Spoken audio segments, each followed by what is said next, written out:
आजको सेसनमा warm welcome.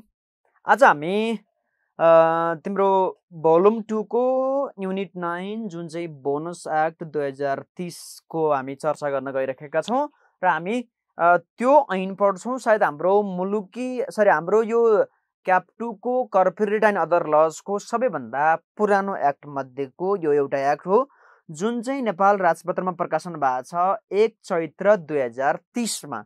भनेपछि हामी 80 सालमा हुँदै गर्दा आजभन्दा लगभग 50 वर्ष पहिला इनेक्टमेन्ट भएको अथवा इन्डोर्समेन्ट भएको एक्टलाई आजको दिनमा हामी नेप्लिस कन्टेक्स्टमा पढिराखेका छौँ। यो बिचमा यो ऐनमा धेरै किसिमका एमेन्डमेन्टहरू भइसकेका छ। लगभग 10 चोटि यो एमेन्डमेन्ट भएको छ यो एक्ट। र अब विद्यार्थी भाइ बहिनीहरू नाम सुन्ने बित्तिकै लाग्छ कि बोनस भने त एक्स्ट्रा के हुन् त, त्यसको बारेमा हामी चर्चा गर्नेछौँ। यो विषयमा यो एक्ट अन्तर्गत शेयर होल्डरलाई बोनस दिने भने हो कि अथवा इम्प्लोइलाई बोनस दिने भने हो कि के हो, त्यसको चर्चा हामी यो च्याप्टरमा अन्तर्वस्तुभित्र बसेर डिप्थमा यसको स्टडी हामी गर्नेछौँ। अब के हो त बोनस भनेको? के यो शेयर होल्डरलाई दिने बोनस सेयर भनेको हो? शेयर होल्डरलाई दिने स्टक डिभिडेन्ड, त्यो कुरा तिमीहरूले सुनेका छौ? अथवा के यो ऐन अन्तर्गत दिने जुन बोनस जुन एक्स्ट्रा छ त्यो चाहिँ कसलाई दिने भन्दा पहिलो कुरो दिमागमा क्लियर हुनुपर्छ। यो ऐन अन्तर्गत दिने बोनस अथवा जुन एक्स्ट्रा डिस्ट्रिब्युसन छ त्यो चाहिँ शेयर होल्डरलाई होइन, त्यो चाहिँ इम्प्लोइलाई दिने एक्स्ट्रा पेमेन्ट हो। पक्का? त्यसो भने सर अब यो एक्ट अन्तर्गत हामीले जे जति बोनस डिस्ट्रिब्युसन गर्छौँ त्यो त इम्प्लोइलाई रहेछ, तर इम्प्लोइलाई शेयर होल्डरको बेसिसमा दिन खोजेको हो त? त्यो पनि होइन। भने कुन बेला चाहिँ इम्प्लोइलाई बोनस दिइन्छ होला त, अथवा के रिकग्नाइज गरेर चाहिँ उसलाई बोनस दिइन्छ होला त? पक्कै पनि रेगुलर बेसिसमा इम्प्लोइले इम्प्लोइमेन्ट कन्ट्र्याक्ट अनुसार उसले पाउने स्यालेरी बेनिफिट त उसले पाउँछ, नो डाउट। तर त्यो संस्थामा अथवा कुनै पनि इन्टरप्राइजेसमा चाहिँ त्यो कम्पनी चल्नको लागि त्यो कम्पनीमा कार्यरत रहेका सम्पूर्ण वर्कर, सम्पूर्ण इम्प्लोइहरूको एउटा कलेक्टिभ इफोर्टले त्यो संस्था रन भएको हुन्छ।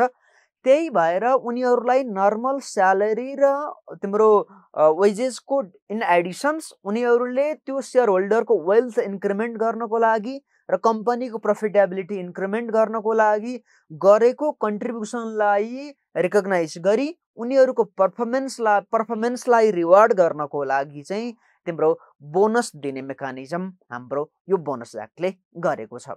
ठिक छ? उनीहरूको नर्मल डे टु डे बेसिसको सर्भिसलाई कन्सिडर गरेर बोनस दिने होइन, त्यसका लागि त इम्प्लोइमेन्ट कन्ट्र्याक्ट अनुसारको स्यालेरी र बेनिफिट इम्प्लोइले पाउँछ। तर त्यसको इन एडिसन उसले डे टु डे बेसिसमा संस्थामा काम गरेको आधारमा पर्फर्मेन्स र संस्थाको प्रफिटेबिलिटी इन्क्रिमेन्ट गर्नको लागि र शेयर होल्डरको वेल्थ म्याक्सिमाइजेसन गर्नको लागि गरेको कन्ट्रिब्युसनको आधारमा उसलाई दिने एक्स्ट्रा बेनिफिट, जसलाई हामीले बोनस भन्छौँ। भनेपछि बोनस भनेको स्यालेरी र वेजेसको इन एडिसन इम्प्लोइले पाउने एक्स्ट्रा बेनिफिट रहेछ। यो चिज चाहिँ हाम्रो दिमागमा सिनोप्सिसको रूपमा क्लियर हुनु पर्दछ। र यो एक्ट सानो छ, पहिले म अलर्ट गरौँ, तर एक्जामिनेसन पर्सपेक्टिभबाट यो सबैभन्दा इम्पोर्टेन्ट मध्येको एउटा एक्ट हो, किन यहाँ हरेक आइटममा कम्तीमा 4 देखि 5 नम्बरको क्वेसन टेस्टेड गरिन्छ। ओके, ल विद्यार्थी भाइ बहिनीहरू, अब जाउँ सेक्सन नम्बर 1 सब टाइटल कमेन्समेन्ट। यो ऐनको नाम के अथवा यो ऐन कहिलेबाट लागू भयो? स्क्रिनमा देख्न सक्छौँ। यो ऐनको नाम बोनस एक्ट 2030। यो ऐन अल नेपाल एप्लिकेबल हुन्छ रे। र यो ऐन कुन मितिबाट कमेन्समेन्ट भयो भन्दा यो ऐन जुन मितिमा नेपाल राजपत्रमा प्रकाशित भयो त्यही मितिबाट लागू भयो। र यहाँनिर के भनिएको छ? This act shall come into force in relation to the following enterprise. यो इन्टरप्राइजेसलाई लागू हुन्छ in such area and on such date as the government of Nepal by notification in the Nepal gazette prescribe. यस्तो इन्टरप्राइजेसमा यो ऐन लागू हुन्छ भनेर बोनस एक्ट 2030 को परिकल्पना रहेको छ। यो ऐन लागू हुँदै गर्दा जहाँ चाहिँ 10 वा 100 भन्दा बढी वर्कर कार्यरत छन् र यो ऐन लागू भएको 12 महिना अघिको अवधिसम्म 10 वा 10 भन्दा बढी वर्कर इन्गेज भएको त्यस्तो इन्टरप्राइजेसलाई चाहिँ यो ऐन लागू हुने भनिएको छ र आजको मितिमा चाहिँ यो ऐन इन्टरप्राइजेस र गभर्नमेन्ट ओन्ड इन्टरप्राइजेसमा एप्लिकेबल हुने सम्पूर्ण विद्यार्थी भाइ बहिनीहरूले आफ्नो दिमागमा त्यो कुरा राख्नु पर्यो र यो ऐन बनाउनुको उद्देश्य भनेको इम्प्लोइलाई बोनस डिस्ट्रिब्युसन गर्नको लागि र त्यसका लागि चाहिने लिगल प्रोभिजन फ्रेमवर्क गर्नको लागि चाहिँ बोनस एक्टको परिकल्पना गरिएको अवस्था छ र यो ऐन अन्तर्गतको सर्टेन टर्मिनोलोजीहरूलाई हामीले बुझ्नु जरुरी छ। जस्तो फर इक्जाम्पल क्लास एमा भनेको छ क्लास बीमा इन्टरप्राइज भनेको के त भन्दा इन्टरप्राइज भनेको लेबर एक्टको उपदफा 2 क्लास जे अनुसारको इन्टरप्राइजलाई चाहिँ लेबर एक्टको जुरिस्डिक्सनमा यहाँनिर कभरेज गरिएको छ। त्यसका लागि विद्यार्थी भाइ बहिनीहरूले class number 2 section number 2 class number जेलाई रेफरेन्स लिनु पर्यो लेबर एक्टको। त्यस पछाडि अर्को डेफिनेसन रहेको छ enterprises owned by government of Nepal.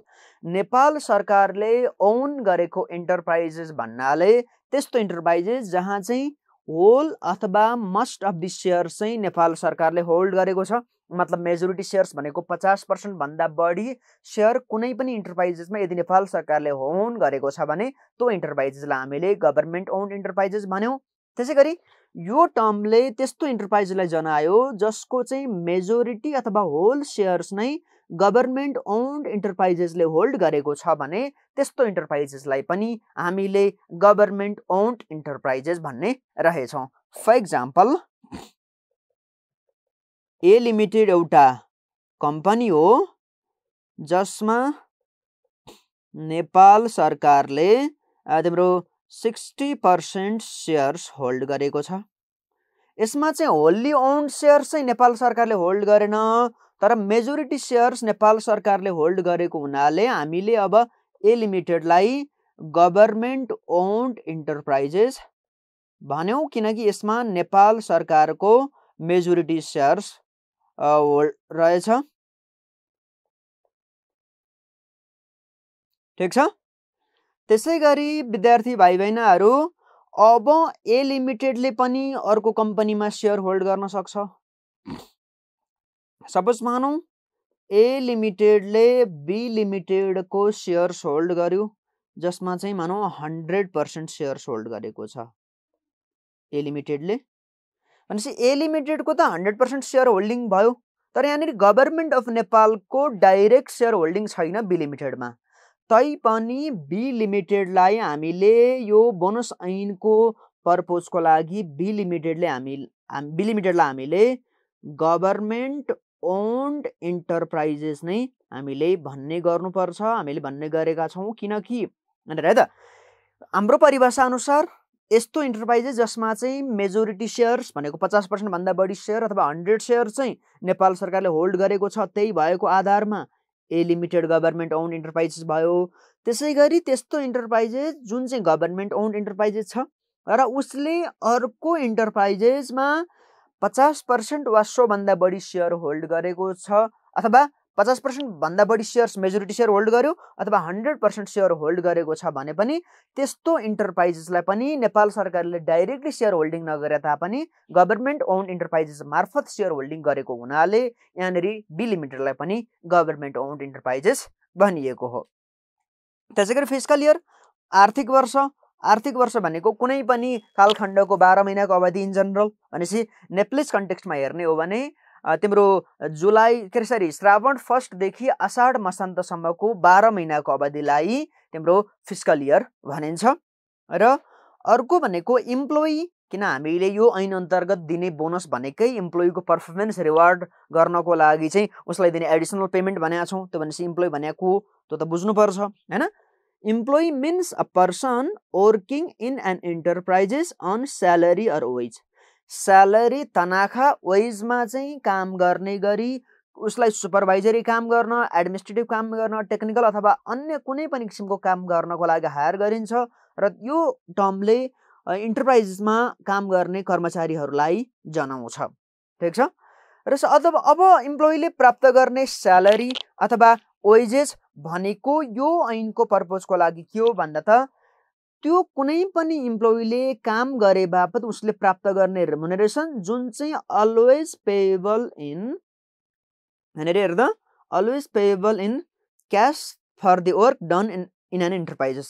इन्टरप्राइजेसमा काम गर्दै गर्दा उसले क्यासमा प्राप्त गरेको स्यालेरी बेनिफिट जसलाई हामीले स्यालेरी अथवा वेज भन्यौँ यो ऐनको पर्पजको लागि। तर यो ऐनको पर्पजको लागि देखाएको बेनिफिट जुन अथवा पेमेन्ट जुन चाहिँ इम्प्लोइले प्राप्त गरेको भए तापनि उसलाई इम्प्लोइले प्राप्त गरेको स्यालेरी अथवा वेज भन्न मिलेन यो ऐनको पर्पजको लागि। जस्तो उसले electricity, water supply, medicine, travel, bonus यो ऐन अन्तर्गत प्राप्त गरेको बोनस, प्रोभिडेन्ट फन्ड भनेको रिटायरमेन्ट पर्पजको लागि इम्प्लोयरले गर्ने कन्ट्रिब्युसन अथवा अन्य कुनै किसिमको सब्सिडी, यस्ता बेनिफिटहरू अथवा यस्ता रिवार्ड अथवा यस्ता एडिसनल पेमेन्टहरूलाई चाहिँ हामीले तिम्रो स्यालेरी अथवा वेजको रूपमा कन्सिडर गर्नु भएन।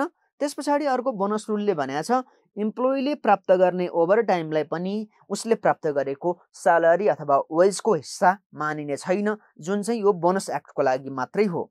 त्यस पछाडि यो ऐनको पर्पजको लागि म्यानेजमेन्ट भन्नाले लेबर ऐनको सेक्सन्स 2 क्लज आर अनुसारको व्यक्तिलाई म्यानेजमेन्ट भनिन्छ। डिपार्टमेन्ट अफ लेबर भनेको नेपाल सरकारको श्रम विभाग। त्यस पछाडि अहिलेको पर्पजको लागि त department of labour and occupational safety भन्ने नाम चेन्ज गरिएको छ। त्यस पछाडि लेबर अफिस भनेको नेपाल सरकारले इस्टाब्लिस गरेको श्रम कार्यालयहरू, लेबर कोड श्रम ऐन 2074 को दफा 151 अनुसार इस्टाब्लिस भएको श्रम कोड, श्रम अदालत।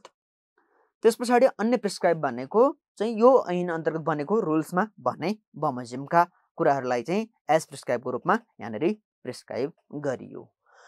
अब त्यसो भने यो ऐन अन्तर्गतका टर्मिनोलोजीहरू हामीले पढ्यौँ अथवा इम्प्लोइलाई दिने बोनस र सेयर होल्डरलाई दिने बोनस अथवा कुन चाहिँ यो ऐन अन्तर्गतको कुरामा जुरिस्डिक्सन अथवा त्यो एरिया एप्लिकेबल हुने त्यसको लजिक पनि मैले बताएँ।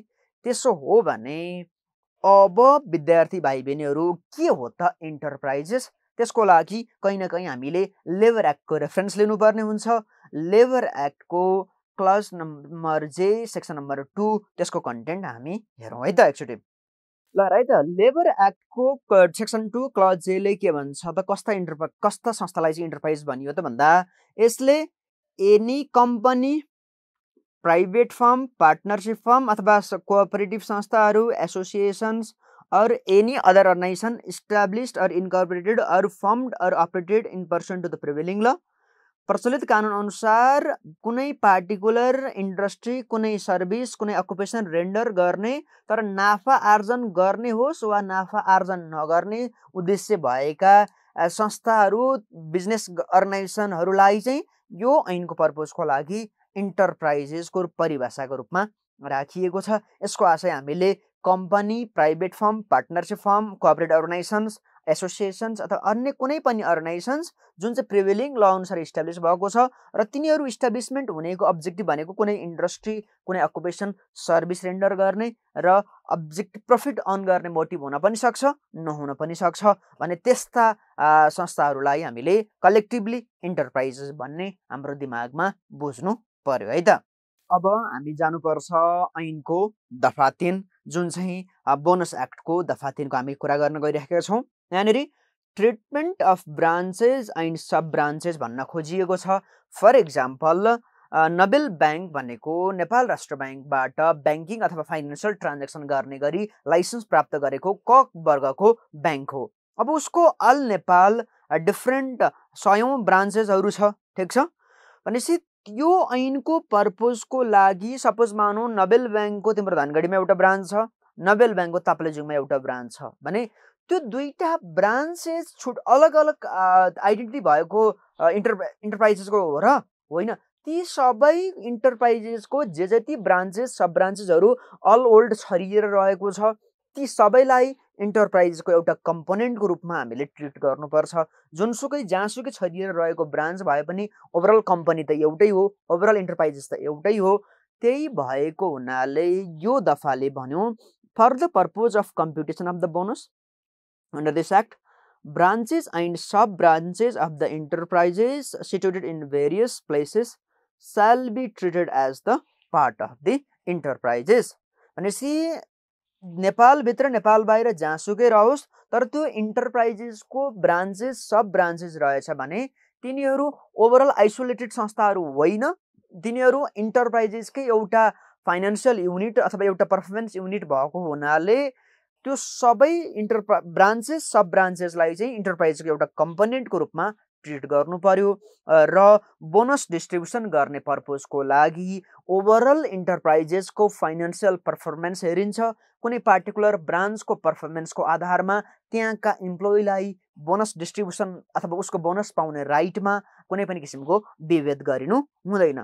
फर इक्जाम्पल नोबेल ब्याङ्कको तिम्रो सुर्खेतमा भएको ब्रान्च लसमा गएको छ तर नोबेल ब्याङ्कको तिम्रो गोर्खामा भएको ब्रान्च प्रफिटेबल स्टेजमा पुगेको छ भने के त्यो बेलामा लसमा गएको छ भनेर सुर्खेत ब्रान्चको स्टाफलाई बोनस नै नदिने अथवा धेरै प्रफिट अर्न गर्यो भनेर गोर्खा ब्रान्चको स्टाफलाई धेरै प्रफिट दिने अथवा धेरै बोनस डिस्ट्रिब्युसन गर्ने त त्यो होइन, किनकि this two branches are treated as the component of the Nobel bank limited which is classified as enterprises subject to the definitions of labour act. त्यही भएको हुनाले Nobel bank as a whole एउटा इन्टरप्राइजेस भयो र उसको कति छ त प्रफिटेबिलिटी त्यसको ओभरअल फाइनेन्सियल पर्फर्मेन्सको आधारमा चाहिँ बोनस डिस्ट्रिब्युसन गर्ने हो। कुनै पनि पार्टिकुलर ब्रान्चेस सब ब्रान्चेसको इम्प्लोइको पर्फर्मेन्सको आधारमा बोनस डिस्ट्रिब्युसन गर्ने कुरामा कुनै पनि किसिमको विभेद गरिनु हुँदैन। त्यसैगरी ऐनको दफा 4 ले बताएको कुरा अब हामी डिस्कस गरौँ। Submission of the financial statement to the department of labour अथवा लेबर अफिसलाई फाइनेन्सियल स्टेटमेन्ट बुझाउने भन्ने कुरा चाहिँ ऐनको दफा 4 ले गरेको छ। ऐनको दफा 4 ले भने अनुसार management of every enterprises shall prepare the balance sheet and profitability and submit audited copy to the labor office within 6 months from the completion of the fiscal year। विद्यार्थी भाइ बहिनीहरु हाम्रो सहजताको लागि चाहिँ हामीले यो सेक्सन नम्बर 4 को जुन हेडिङ छ नि यसलाई हामीले डिपार्टमेन्ट अफ लेबरको सट्टामा लेबर अफिस भनेर तिमीहरुले आफ्नो स्टडी टेक्स्टमा सच्याउने है। र अब त्यो पार्टिकुलर इन्टरप्राइजेसको म्यानेजमेन्टले फिस्कल इयर सकिएको 6 महिना भित्रमा आफ्नो फाइनान्शियल स्टेटमेन्ट पठाउनु पर्छ। इन जनरल 6 महिना भित्रमा अडिट कम्प्लिट गरेर अडिटेड फाइनान्शियल स्टेटमेन्ट पठाउने, सकिएन भने चाहिँ अनअडिटेड फाइनान्शियल स्टेटमेन्ट भए पनि पठाउनु पर्यो।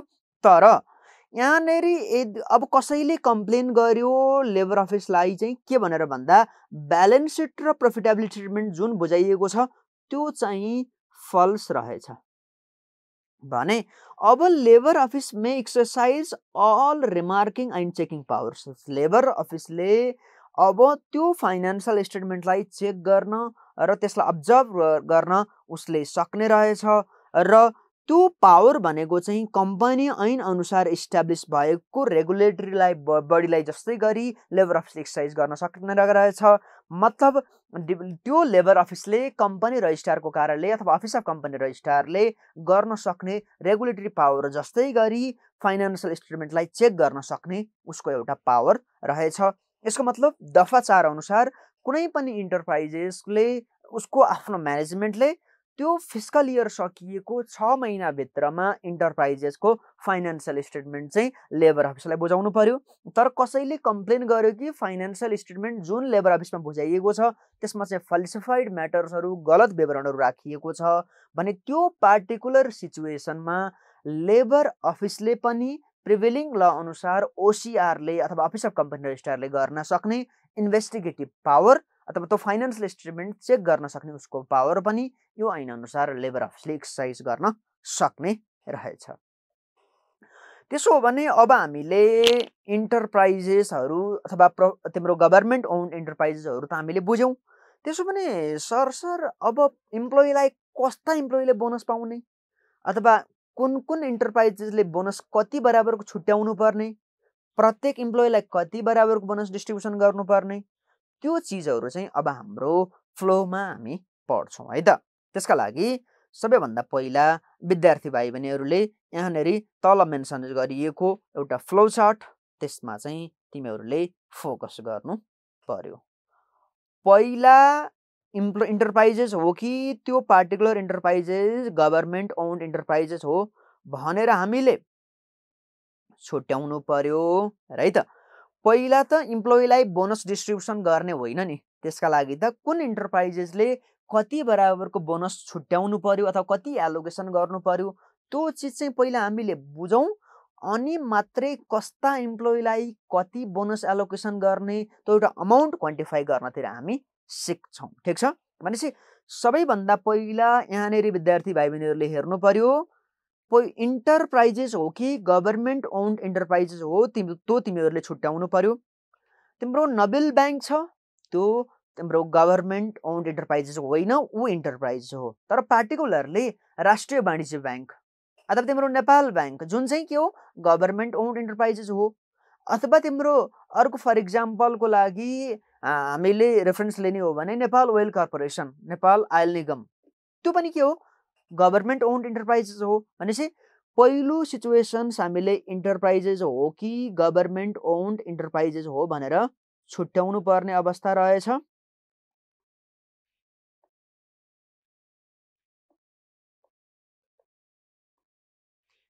त्यस पछाडि गभर्मेन्ट ओन्ड इन्टरप्राइजेस हो कि इन्टरप्राइजेस मात्रै हो भनेर हामीले छुट्याइसकेपछि इन्टरप्राइजेस छ भने उसले प्रफिट अर्न गरेको छ या छैन, प्रफिट मेकिङ हो या होइन। प्रफिट अर्न गरेको छ भने टोटल नेट इन्कमको 10% बराबरको रकम इम्प्लोइलाई बोनस दिने पर्पजको लागि छुट्याउनु पर्यो, मतलब प्रोभिजनिङ गरेर राख्नु पर्यो। ठिक छ। त्यसै गरी नन प्रफिट मेकिङ तिम्रो इन्टरप्राइजेस छ भने उसको त नाफै भएको छैन। ठिक छ। नाफा नभइसकेपछि इम्प्लोइलाई एक्स्ट्रा रिवार्ड दिने भन्ने चिज त भएन, त्यो बेलामा कुनै पनि एलोकेसन गर्नु पर्दैन। भनेको गभर्मेन्ट के अरे तिम्रो इन्टरप्राइजेस छ जुन चाहिँ प्रफिट मेकिङ छ भने टोटल नेट इन्कमको 10% चाहिँ हरेक प्रफिट मेकिङ इन्टरप्राइजेसहरूले एलोकेसन गर्नु पर्यो। यो नेट इन्कम भनिया कि हाउ टु कम्प्युट त्यो चाहिँ म एउटा केस लको साथसाथै ऐनको दफा 5 मा सम्झाउँछु, तर अहिले बेसिक ओभरभ्यू विद्यार्थी भाइ बहिनीहरूले सम्झने। अब जाउँ गभर्मेन्ट ओन्ड इन्टरप्राइजेसको केसमा के चिज चाहिँ हामीले बुझ्नु पर्यो त भन्दा पहिलो त्यो पार्टिकुलर इन्टरप्राइजेसको अब्जेक्टिभ अथवा उसको उद्देश्य के हो, प्रफिट अर्न गर्ने उसको उद्देश्य हो वा प्रफिट अर्न गर्ने उसको उद्देश्य होइन। यदि उसको उद्देश्य प्रफिट अर्न गर्ने होइन भने उसले कुनै पनि किसिमको बोनस एलोकेसन गर्नु, बोनस छुट्याउनु पर्दैन। जब बोनसै छुट्याउनु पर्दैन भनेको इम्प्लोइलाई प्रोभिजनिङ नै क्रिएट गर्नु पर्दैन, प्रोभिजन फर बोनस भनेर, भने त्यो सिचुएसनमा चाहिँ अब बोनस एलोकेसन गर्ने भन्ने बोनस डिस्ट्रिब्युसन गर्ने भन्ने कुनै सवाल नै पैदा हुँदैन। Hey guys, we hope this video was useful for you. And if you want to watch more videos like this one, please like and subscribe to our channel now. Also, you can download our app on Google Play as well as App Store. We wish you all the best for your upcoming examinations. Thank you. Have a good day.